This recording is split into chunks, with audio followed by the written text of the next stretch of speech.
What's going on, everybody? Welcome to the dungeon. Here we are today.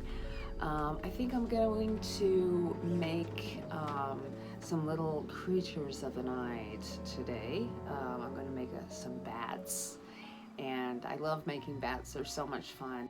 It is bat season right now, and there's a lot of bats flying around the neighborhood at night, and I just love it. Especially the fruit bats.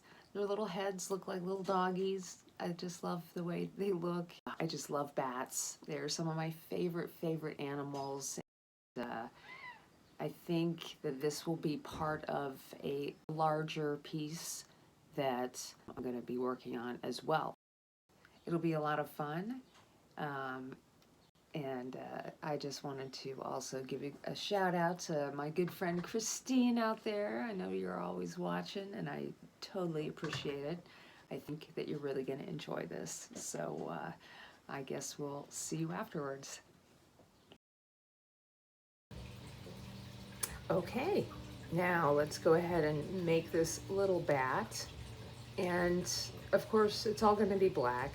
So we're going to start out by making a little body, and it's just a little tiny body. I have like just a couple of small footprint beads, maybe 4, and then a little extra in the middle. And again, I always try to mimic the shape I'm going for, which is a very tiny bicone. But where things move down, doesn't necessarily have to be perfectly in the center. So whichever side looks better, I will use one side for the head and one side for the legs. And then before I'm done, I flatten the bottom. I just hit one side and flatten it. I don't know why, but I think it's because I'm used to making this as a jewelry piece. Anyway, we're going to add the head, which is just a couple very small wraps. The head is really tiny. So we just add a couple small wraps, and I always pull away where the nose is going to be. And then I'll pull away a little bit more, just a little bit. And I use the cool part of the rod to just kind of give him the little nose scoop that he needs. And then we're going to add some quick ears. I'm just stretching out a little bit of glass, and I can continue to do that until I have the points that I need. And then what I'll do is go to the little marving table that I have and just press the ears down, and I put on a little tiny nose. And now here go the wings. This is kind of interesting. It took me a while to figure this out, but I stretch the glass up and down, up and down, up and down, up and down. And then here we'll do it again, up and down, until I have the same amount on both sides. And then I'll reheat one and just flatten it with my mini mashers, shape it up until it looks just like a little perfect, half round or elongated rounded area. And then I'll go ahead and add some more glass, up and down, up and down, up and down, until I have enough. And then I will very gently reheat just the tip, but I'm also heating the whole body too. I want to keep heat in the whole body so nothing cracks on me. And I just slowly kind of make my way into these, simple looking airplane wings. They look like airplane wings at this point. But we'll add some more, and I just continue to add until I feel like I have the length of the wing that I need, and they're as close as I can get to on both sides. And then this is like an interesting part. Oh, I just put the belly button in. So what I do is I have a graphite rod, and I'll just heat up where I need to and push the curved parts from the underneath of the wing where the bone structure is. I'll lift those up a little bit. That's why I make it so wide, because I need room, to lift and make that curve with. And I just keep it nice, and I don't know. Anyway, let's go ahead and add some little arms.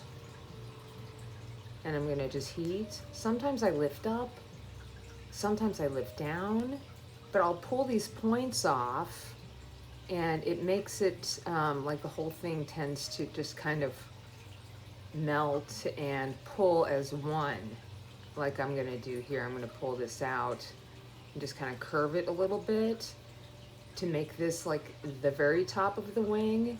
And if you look at pictures of bats, there's so many different positions that their wings could be in that I don't necessarily worry about like, oh, it's got to look like this or like that. Sometimes I'll have reference in front of me just so I get different angles and views of what a bat looks like. And then at the very end here, I just heat up a very small amount of the center of the wing, and boom, I just put it in place.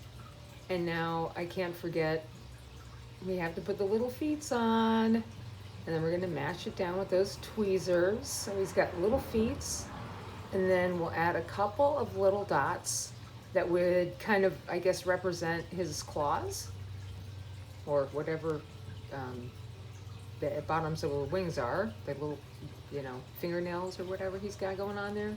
Fingernails, please. Okay, so now the nose, and I'm just gonna press the nose down a little flat on the table so it looks a little bit more dog-like after I pull the, there I go. I just press it down just a little bit. And then last but not least, I try to put a tail on it, and I flatten it down and just kind of pull it out into just a little tiny thing, because they don't have big tails. And that is that with our bat. I love it, I love it. I love bats, love bats. Look at this bat. I can't wait to see where he ends up, or she. Excellent. See you later, bat. Into the annealer you go. Okay, let's see how this thing ended up looking. Cute, cute, cute. Look at this little guy.